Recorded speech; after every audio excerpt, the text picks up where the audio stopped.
nusivylimas yra tam tikras reagavimas, bet jis neturi pereiti į abejingumą ir abejingumą savo šalies likimui. Žmonės kai kada nusivilia kokiais nors valdžios veiksmais ir tartum priima nuostatą, kad štai kokia Lietuva yra netikras. O tai Lietuva esate jūs patys, mėly žmonės, o ne tie, kurie laikinai išrinkti ar kokiamis nors manipulacijomis iškyla į valdžią. Tai jeigu nusivylė savim, tai pasitaisyk. Tai yra labai sveikas dalykas, būti savikritišku, suvokti klaidas, netinkamą, pavyzdžiui, pasyvų elgesį, nusišalinimą nuo šalies reikalų. Man vienodai rodo, aš čia iš aukšto arba iš šalies mėtau griaužtukus.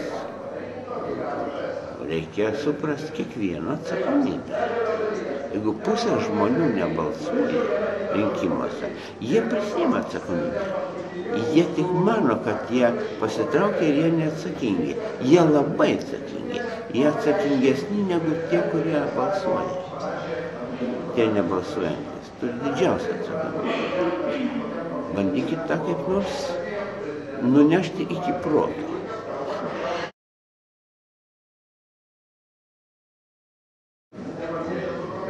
Aiškinti padėtį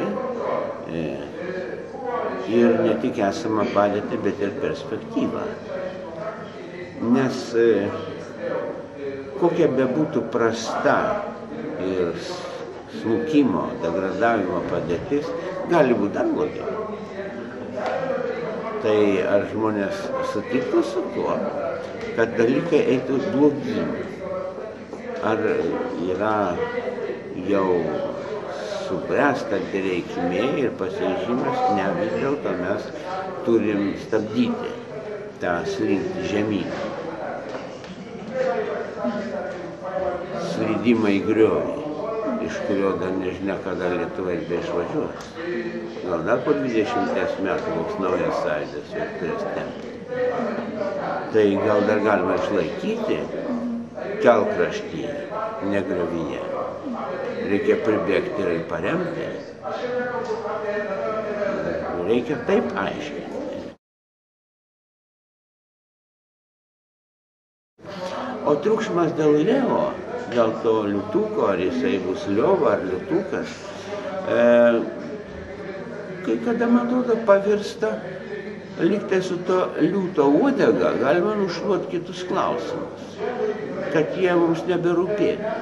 Nei mokyklų krizė, nei mokytojų, viso švietimo sistemos krizė ir smūgis mokiniams, smūgis jaunimui, pasitikėjimui savo valstybę. Žinoma, vėl reikės jaunimą aiškinti, čia ne valstybė kalta, o tie, kurie valdžioje buvo ir leido, kad taip atsitiktų. Bet jaunimas sakys, mes dar negalėjom balsuoti. O kas čia balsavo už tos, kas leido, kad taip vyktų?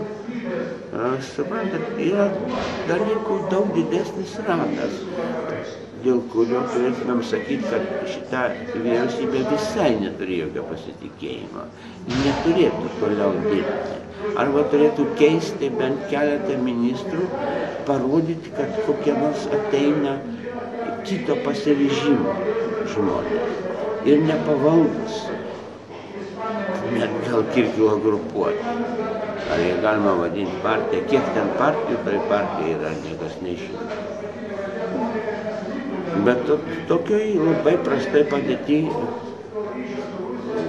laukti tik tai rudens irgi yra neteisinga. Ir per tą laiką ginčytis dėl liūto uodegos. Jau tas liūtas yra, gal jis visai nestatys tos elektrinės. Pasidarys krūvą pinigų. Paliks tos pinigus kaip dar vieną Lietuvai skolą. Nu, gali būti, kad tai bus. Bet yra vis dar daug kitų dalykų. O gal ką nors statys. Tai tiesiog pamatysim dabar triukšmauti dėl to, ką jau pavyko Kirkilo vyriausybėje su Uspaskicho partijos pagalba prastumta, tai tik reikia suvokti realybę, kad jie vėl kartu, kaip Brazausko laikais.